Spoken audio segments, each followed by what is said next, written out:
Hello friends, आज मैं आपके साथ इकोनॉमिक्स का एक और टॉपिक लेके आया हूँ और टॉपिक का नाम है एवोल्यूशन ऑफ मार्केट इकोनॉमीज। इसमें हम डिस्कस करेंगे कि मार्केट इकोनॉमीज की time to time historical development क्या रही है पूरी की पूरी वर्ल्ड इकोनॉमी में। चलिए विदाउट वेस्टिंग एनी टाइम शुरू करते हैं।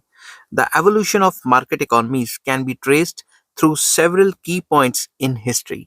अगर हम देखें कि हमारी मार्केट्स या मार्केट इकोनॉमीज किस तरीके से इवेल्युएट हुई हैं, हम उसको पॉइंट वाइज डिस्कस करेंगे और पीछे से चलेंगे, एकदम हिस्ट्री से चलेंगे कि कैसे कैसे डेवलप हुई। वाइल इट इज इम्पॉसिबल, यहाँ पे इट इज लिखना था लोगों, it is impossible to cover the entire history of market economies in few pages. We will try to precise it with the help of following points. Uh, पूरी की पूरी history को लिखना तो आपको पता है काफ़ी मुश्किल है, इसमें तो पेजेस काफ़ी ज़्यादा भर जाएंगे, बट एग्ज़ाम के हिसाब से जो लिखना है मैंने पॉइंट वाइज उस तरीके से आपको लिखा हुआ है ताकि आपके नंबर भी ठीक ठाक आ जाए और थोड़े पेजेस में आपका एक आंसर भी हो जाए। ठीक है, तो सबसे पहले फर्स्ट पॉइंट मैंने लिखा है early trade and barter system, जिसको हम प्री हिस्टोरिक टाइम्स में डिस्कस करेंगे। Market economies have their roots in early human societies where individuals exchanged goods and services through barter systems.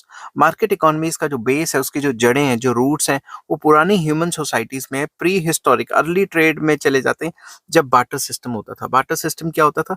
Where goods are exchange for goods. ठीक है, इसको CC economy मतलब commodity for commodity या commodity to commodity economy भी कई जगह लिखा गया है। ठीक है, जहां चीज के बदले चीज एक्सचेंज करते थे।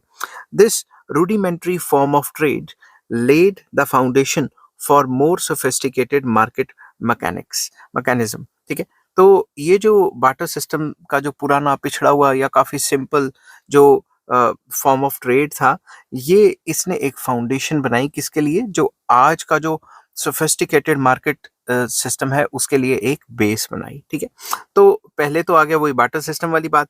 सेकंड में आ गया एग्रीकल्चरल रेवोल्यूशन, जिसको नियोलिथिक इरा कहते हैं। इसमें एग्रीकल्चर का काम काफी अच्छा हो गया, एग्रीकल्चर डेवलपमेंट होगी, ट्रेड और ज्यादा बढ़ गया। ठीक है, the transition from hunting and gathering to agriculture marked a significant shift. तो इंसान पहले हंटिंग और गैदरिंग करता था, फूड इकट्ठा करता था, वो करता था। फिर जब एग्रीकल्चर के ऊपर शिफ्ट हुआ, एग्रीकल्चर रेवोल्यूशन आया, तो इंसान ने एक जगह टिक के बैठना शुरू कर दिया और वहीं पे एग्रीकल्चर का काम करना शुरू कर दिया। इससे एक सिग्निफिकेंट शिफ्ट आया। ठीक है, हमारी इकोनॉमी में, मतलब उस टाइम की इकोनॉमी में surpluses of agricultural products allowed for specialisation and the emergence of early markets. तो जो भी हम सरप्लस उगाते थे, इनकी वजह से किसान जो है वो पर्टिकुलर काम में स्पेशलाइज हो गया और वो सरप्लस को लेके मार्केट में आ गया, बेसिकली ट्रेड करने के लिए। ठीक है ना, basic economic concept like supply and demand begin to take shape. तो इस सिचुएशन में जो बेसिक कंसेप्ट है मार्केट मैकेनिज्म के, जो डिमांड एंड सप्लाई है, उन्होंने थोड़ा बहुत शेप लेना शुरू कर दिया था। ठीक है, इससे अगली स्टेज में चलें तो वो है एंशियंट मार्केट्स, जिसमें मेसोपोटामिया, इजिप्ट, ग्रीस एंड रोम की बात कर रहे हैं हम, कि पुरानी मार्केट्स, पुरानी वर्ल्ड मार्केट्स जो सबसे मशहूर थी, वहां की बात कर रहे हैं। Ancient civilizations established marketplaces and trading routes facilitating the exchange of goods across regions। तो जो पुरानी सिविलाइजेशन थी, वहां पे लोग आके ट्रेड रूट्स के थ्रू अपना सामान बेचते थे और एक्सचेंज कर लेते थे और फिर डिफरेंट रीजन्स में वहां से माल पहुंचा दिया जाता था। तो ये जो मेसोपोटामिया, इजिप्ट, ग्रीस, रोम वगैरह, ये पुराने ट्रेड सेंटर्स माने जाते हैं। Coins were introduced as a medium of exchange, making trade more efficient। उस टाइम पे जो छोटे मोटे सिक्के जो हैं इशू हो गए थे, जो किंग्स वगैरह इशू करते थे उस टाइम के, तो coins were introduced as a medium of exchange. का मतलब है कॉइन्स को इस्तेमाल किया जाता था as a medium of exchange, और जो ट्रेड है वो पहले से ज्यादा एफिशिएंट हो रहा था। ठीक है, इतना ज्यादा एफिशिएंट नहीं होता जितना प्रेजेंट स्टेज में है। नेक्स्ट आ जाता है medieval and feudal economies. Basically उस टाइम के बाद जो अगला फेज आया वो फ्यूडलिज्म को काफी ज्यादा सपोर्ट करता था और फ्यूडलिज्म का काफी बोलबाला था उसमें। Feudalism dominated the middle ages with local lords controlling land and resources. तो फ्यूडलिज्म में क्या होता है? जमींदारी सिस्टम टाइप आ जाता है, जिसमें जो लोकल लैंडलॉर्ड्स हैं उनके कंट्रोल में सब कुछ होता है और वो अपनी मनमर्जियां करते हैं। However, local markets and fairs played a crucial role in connecting producers and consumers. तो उस टाइम पे जो लोकल मार्केट्स लगती थी, जो छोटे मोटे मेले वगैरह लगते थे, जो फेयर्स वगैरह लगते थे, वो काफ़ी इंपॉर्टेंट रोल प्ले करते थे, जिसमें कि जो बायर्स एंड सेलर्स हैं वो आपस में वहाँ पे मिलके ट्रेड कर सके। समझ की बात। फिर एक स्टेप ऊपर चले तो फिर आया राइज ऑफ मर्केंटिलिज्म, जो कि सिक्सटीन्थ टू 18th सेंचुरी में हुआ। ठीक है। मर्केंटिलिज्म क्या होता है, इसके ऊपर मैं अलग से एक वीडियो बनाऊंगा, वो हिस्ट्री ऑफ इकोनॉमिक थॉट का जो पार्ट है। यहाँ पे मैं ज्यादा डिस्कस करूंगा तो वो फिर क्वेश्चन जो है वो खराब हो जाएगा। Mercantilism emphasised a Nations wealth through the accumulation of precious metals. Basically जो मर्केंटलिस्ट थे वो बिजनेस कम्युनिटी है जो ट्रेड करना चाहती है और प्रेशियस मेटल्स को बेसिकली गोल्ड सिल्वर को अक्यूमुलेट करना चाहती थी। ठीक है। तो उसके बाद governments heavily regulated trade to favor domestic industries, laying the groundwork for the future economic theories। तो उस टाइम पे गवर्नमेंट ने अपनी इंडस्ट्रीज को बचाने के लिए काफ़ी ज़्यादा ग्राउंड वर्क किया, मतलब काफ़ी ज़्यादा रूल्स रेगुलेशंस बनाए, बाहर की कंपनियों के ऊपर टैक्स टूक्स लगा दिए और या उनको इजाज़त ही नहीं दी काम करने की, और जो लोकल कंपनीज थी उनको एनकरेज किया। ठीक है। और इस वजह से जो फ्यूचर की इकोनॉमिक थ्योरीज हैं, जो आज की इकोनॉमिक थ्योरीज हैं, वो काफ़ी ज़्यादा डेवलप हुई। नेक्स्ट आ जाता है enlightenment, the enlightenment and classical economics 18th to 19th century. Thinkers like Adam Smith, जिनको फादर ऑफ इकोनॉमिक्स भी कहा जाता है, advocated for laissez faire capitalism where individuals pursuing self interest could lead to common good. तो उस time पे development हुई classical economics की। ठीक है। थोड़ी एनलाइटनमेंट आई कि जो पुराना सिस्टम है भाई वो ठीक नहीं है। तो जो एडम स्मिथ है, फादर ऑफ इकोनॉमिक्स जिनको कहा जाता है, उन्होंने लाइसेंस फेयर और कैपिटलिज्म के ऊपर काफ़ी ज़्यादा जोर दिया, तवज्जो दी, और काफ़ी ज़्यादा जोर लगा के करा कि भाई कैपिटलिस्ट इकोनॉमीज ही एक ऐसा तरीका है जिससे हम कॉमन गुड, मतलब सबके भले का काम कर सकते हैं। क्योंकि कैपिटलिज्म में सेल्फ इंटरेस्ट के लिए काम होता है, सेल्फ इंटरेस्ट करेंगे तो ओवरऑल एफिशिएंसी बढ़ेगी और जो जो सबका भला होगा। ठीक है। उन्होंने ऐसा कहा था। इनके ऊपर क्लासिकल थ्योरी जो है वो मैंने ऑलरेडी डिटेल में डिस्कस की हुई है। This era saw the emergence of free market capitalism as a dominant economic philosophy। तो उस टाइम पे ये माना गया कि जो फ्री मार्केट इकोनॉमी है या जो कैपिटलिज्म है वो एक डोमिनेंट इकोनॉमिक फिलॉसफी है, वो एक डोमिनेंट जो है मार्केटिंग सिस्टम है और सबको उसको फॉलो करना चाहिए। ठीक है। उसके बाद आया इंडस्ट्रियल रेवोल्यूशन का फेज, जो कि 18th टू 19th सेंचुरी में ही आया। ठीक है। तो यूरोपियन कंट्रीज में काफ़ी ज़्यादा फैल रहा था उस टाइम पे ये। The invention of machinery and mass production revolutionised production methods. तो जैसे जैसे मशीनरी और मास प्रोडक्शन के जो तरीके आ रहे थे रोज़ की रोज़, वैसे वैसे प्रोडक्शन के नए नए मेथड्स आ रहे थे, जिनकी वजह से जो प्रोडक्शन है वो कई गुना होगी। आपको पता है ना, जब इंग्लैंड में जब जो इंडस्ट्रियल रेवोल्यूशन चल रहा था तो उनकी इंडस्ट्रीज़ को हमारा रॉ मटेरियल चाहिए था, तो वो सारा रॉ मटेरियल इंडिया से लेके जाते थे और बाकी जो मतलब जो गुलाम कंट्रीज़ उन्होंने बनाई हुई थी उनसे लेके जाते थे और अपने वहाँ पे काम करते थे। ये क्यों हो पा रहा था? क्योंकि नई-नई इन्वेंशंस आ रही थी, नई-नई मशीन्स आ रही थी और नए-नए तरीके आ रहे थे काम करने के। ठीक है? This led to urbanisation, the growth of factory based industries and an increasingly market driven economy. इसकी वजह से अर्बनाइजेशन फैला, लोग शहरों में आके सेटल होने शुरू हो गए क्योंकि शहरों में फैक्ट्रीज वगैरह थी और फैक्ट्रीज की ग्रोथ की वजह से मार्केट ड्रिवन इकोनॉमी बनने लग गई। नेक्स्ट पॉइंट आ जाता है market expansion and imperialism 19th to 20th century. European powers expanded markets globally through colonization। तो बेसिकली जो यूरोपियन पावर्स थी वो different different countries of the world में गई और उन्होंने उन कंट्रीज को अपना गुलाम बना लिया, वहाँ पे अपनी कॉलोनी बना ली और वहाँ पे उनको एक्सप्लॉइट करने लग गई। ठीक है। This period saw the global integration of markets of albeit often under imperial control. तो बेसिकली इस टाइम इस जो पीरियड है, ये जो पर्टिकुलर पीरियड है, इसने देखा कि कैसे जो यूरोपियन नेशंस हैं उन्होंने अफ्रीकन कंट्रीज और एशियन कंट्रीज को अपना गुलाम बनाया और इम्पीरियल पावर बन के इनको दबाने की कोशिश की और इनके रिसोर्सेज को कंट्रोल करने की कोशिश की ताकि वो अपने बेनिफिट के लिए उनको यूज कर सकें। तो उसके बाद जो नेक्स्ट फेज आया वो है the great depression and the Keynesian economics, जो कि 20th सेंचुरी में आई। तो जब क्लासिकल सिस्टम ने काम करना बंद कर दिया, इकोनॉमी में डिप्रेशन लेके आई, तो एक जो जॉन मेनार्ड केन्स थे उन्होंने अपनी एक थ्योरीज प्रोवाइड की कि ये जो लेजर फेयर का सिस्टम है या फिर ये जो फ्री मार्केट इकोनॉमी है, इसको और बेहतर तरीके से किस तरीके से कंट्रोल किया जा सकता है ताकि मार्केट में रिसेशन या डिप्रेशन नहीं आए।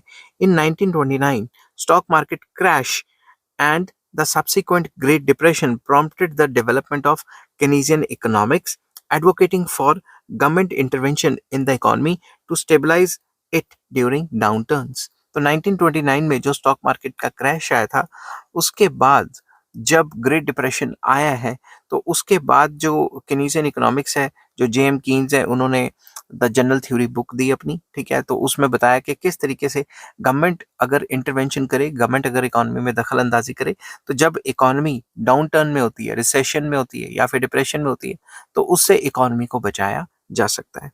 फिर नेक्स्ट जो फेज आ जाता है हमारा, वो है post world war second economic order, that is Bretton Woods order, ठीक है। The Bretton Woods conference established a framework for international monetary and trade relations, leading to the creation of institutions like the IMF and World Bank.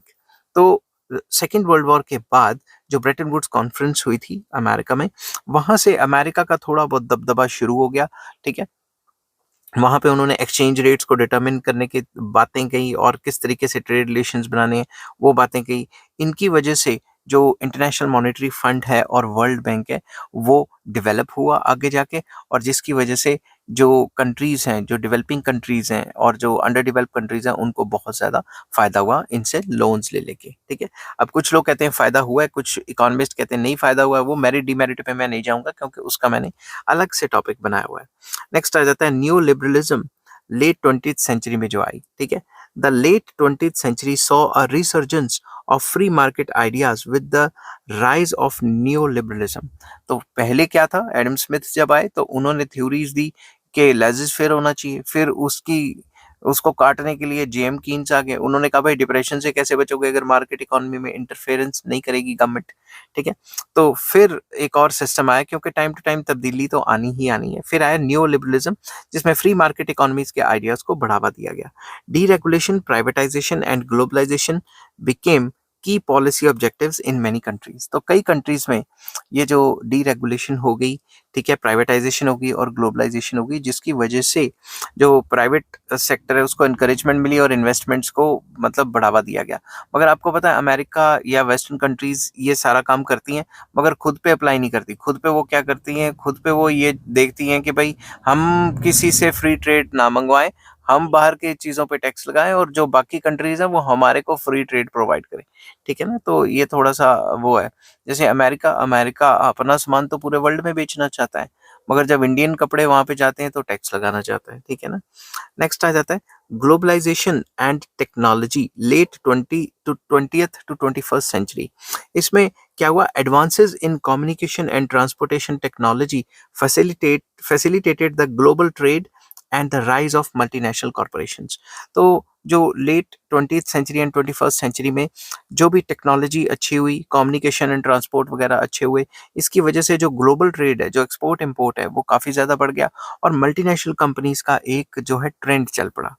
Digitalisation further transformed markets and enabled e commerce. तो जो भी ये digitalisation हो रही है, पैसे एक जगह से दूसरी जगह पहुंचाओ on a click of a button, तो ये जो डिजिटलाइजेशन हो रही है इसकी वजह से ई कॉमर्स जो है प्लेटफॉर्म्स वो काफ़ी ज़्यादा बढ़ गए हैं, अमेजोन वगैरह वगैरह, ठीक है, ईबे। नेक्स्ट आ जाता है financial crisis and regulation 2000 and 2010 में। The 2008 financial crisis lead to increased scrutiny of financial markets and a re-evaluation of the role of regulation in the market economies. 2008 में फाइनेंशियल क्राइसिस आया था लिमन brothers की वजह से। तो क्या था सिस्टम, उसके ऊपर मैं एक और वीडियो बनाऊंगा, मगर यहाँ पे हमें प्रिसाइज वे में डिस्कस करना है कि जब मार्केट में क्राइसिस आ गए थे, मार्केट जो है वो गिर गई थी बुरी तरीके से, तो जो फाइनेंशियल मार्केट्स हैं उनको कंट्रोल करने के लिए नए नए रूल्स रेगुलेशंस बनाए गए ताकि इस तरीके से मार्केट का फॉल दोबारा नहीं आए। तो होता क्या है, जो भी लूप होल्स होते हैं उनको कंसिडर करके जो स्मार्ट प्लेयर्स हैं वो इस तरीके से गेम खेलते हैं कि उनको फायदा हो, ठीक है। ठीक है। तो उस लूप होल्स को बंद करने के लिए जो उस टाइम पे जो फाइनेंशियल इंस्टीट्यूशंस थे उन्होंने कई रूल्स रेगुलेशंस लाए, ठीक है। It also spark debates about the income inequality. तो उस टाइम पे इनकम इनइक्वालिटीज के ऊपर भी काफी ज्यादा डिबेट्स हुई कि भाई ऐसी मार्केट इकोनॉमी का क्या फायदा जिसमें इनइक्वालिटीज जो है बढ़ती ही जा रही हैं। नेक्स्ट आ जाता है emerging markets and economic challenges, जो कि 21st सेंचुरी में है। Emerging economies like China and India have become major players in the global market, reshaping the economic landscape. तो आजकल जो है अमेरिका इतना ज़्यादा बड़ा प्लेयर नहीं रहा है। आजकल इंडिया इमर्जिंग मार्केट में है और चाइना भी इमर्जिंग मार्केट में है, बल्कि चाइना इंडिया से कई गुना जो है आगे है। Challenges such as climate change and automation continues to impact the market dynamics. तो कई चैलेंजेस हमें फेस भी करने पड़ते हैं, जैसे क्लाइमेट लगातार चेंज होता जा रहा है और ऑटोमेशन, जहाँ पे 4 बंदे काम करते हैं वहाँ पे एक मशीन लगाई तो अनएम्प्लॉयमेंट होगी। इस टाइप की प्रॉब्लम्स भी हमें फेस करनी पड़ रही हैं। तो अब इसको कंक्लूड करते हैं। इन summary, market economies have evolved over a millennia from a simple barter systems to complex, globally interconnected systems. तो बेसिकली जो मार्केट इकोनॉमीज हैं इन्होंने काफ़ी ज़्यादा ट्रांसफॉर्म किया है। कहाँ हम बार्टर सिस्टम में फंसे हुए थे कई सौ साल पहले, और अब वो चीज़ चेंज होके जो है एक काफ़ी ज़्यादा कॉम्प्लेक्स शेप ले गई है, ठीक है। जिसमें हम बार्टर सिस्टम से निकल के कॉम्प्लेक्स इकोनॉमी की तरफ आ गए, sophisticated type. They have been influenced by various economic philosophies, technological advancements and historical events. तो जो भी आज की इकोनॉमी ये किससे सरदार हुई है, जो भी हमारी वेरियस इकोनॉमिक फिलॉसफीज हैं, जो इकोनॉमिक्स के फिलोसफर्स हैं उन्होंने दी, प्लस जो टेक्नोलॉजिकल चेंजेस आए और हिस्टोरिकल इवेंट्स हुए कुछ, उनकी वजह से हमारी जो प्रेजेंट इकोनॉमी उसकी शेप में, और जो पुरानी बार्टर इकोनॉमी है, सिंपल इकोनॉमी, उसकी शेप में जमीन आसमान का फर्क है। The ongoing evolution of market economies will likely to be shaped by factors like sustainability, digitalization, and balance between free markets and the government intervention. तो आज का जो मतलब आजकल जो एवोल्यूशन चल रहा है मार्केट इकोनॉमीज में, वो किस तरीके से लाया गया, वो किस चीज़ पे डिपेंड होगा? सस्टेनेबिलिटी पे, डिजिटलाइजेशन पे, डिजिटलाइजेशन ऑफ वेरियस ट्रेड्स और वेरियस प्रोडक्ट्स और वेरियस करेंसीज, इस पे डिपेंड करेगा। और इस बैलेंस पे डिपेंड करेगा कि हमारी मार्केट इकोनॉमी या फ्री इकोनॉमी और गवर्नमेंट की जो इंटरवेंशन है इसमें एक बैलेंस बना रहे। आई होप ये वीडियो आपको पसंद आई होगी। अगर पसंद आती है तो please like, share and subscribe. Take care, bye bye.